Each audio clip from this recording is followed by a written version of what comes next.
5ই আগস্টের পরে গত বছর স্বৈরাচারের পতনের পর, কিন্তু ভালো দিক, সবাই রাজনীতি করতে চান। আসলে আমাদের যে অর্জন কিন্তু রাজনীতিবিদরাই দিয়েছেন, আমাদের এই স্বাধীন দেশ কিন্তু রাজনীতিবিদরাই দিয়েছেন। নানা সীমাবদ্ধতা, নানা ত্রুটি বিচ্যুতি তাদের মধ্যে আছে, কিন্তু এই জাতির যত অর্জন, 52 ভাষা আন্দোলন কারা করছে? রাজনীতি থেকে হয়েছে।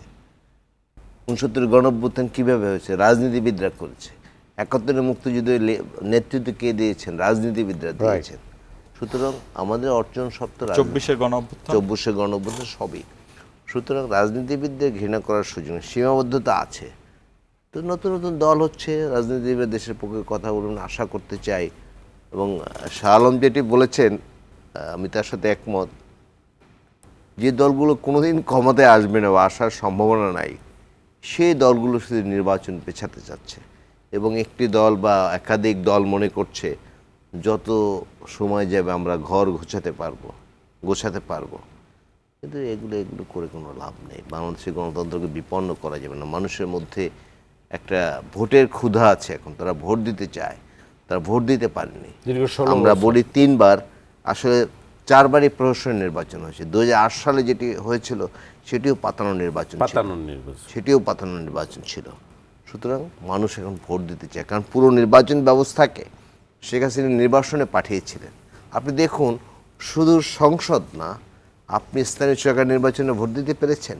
কোথাও পান। আপনি ট্রেড বোর্ডের নির্বাচনে ভোট দিতে পেরেছেন? প্রভিশনাল বোর্ডের নির্বাচনে ভোট দিতে পেরেছেন?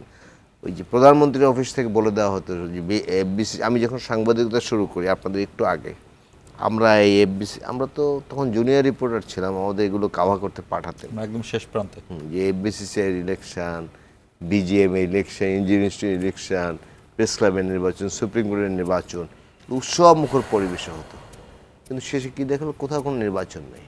সর্বশেষে সুপ্রিম কোর্ট আর প্রেস ক্লাব, সেটিও গোয়েন্দা সংস্থা বিভিন্ন কিছু দিয়ে নষ্ট করে ফেলেছে। দুজনকেই ধন্যবাদ। আমি একটু একটা মিনিট, যে একদম শেষ প্রফেসর 30 সেকেন্ড। ডক্টর ইউনূসও আগামী রাজনীতিকে অনেক শক্ত করে দিয়েছেন, কারণ তিনি যে ক্যারিশমা দেখিয়েছেন, ভারতের সাথে মাজা সিদ্ধানা খাড়া করে তিনি যে রাজনীতি করছেন এবং দেশকে উন্নতভাবে নিচ্ছেন, তিনি যে ডক্টর ইউনূস, আশিক চৌধুরী, লুৎফে সিদ্দিকী এবং নিরাপত্তা উপদেষ্টা খলিলুর রহমান, ডক্টর খলিলুর রহমান, আমার সাথে তার কথাও হয়েছে, এই যে লোকগুলোকে নিয়ে এসছেন আগামী রাজনীতিতে, আপনি যদি জাতা ভাষা জাতা মানুষ নিয়ে কাজ করেন, এ দেশের মানুষ মানবে না।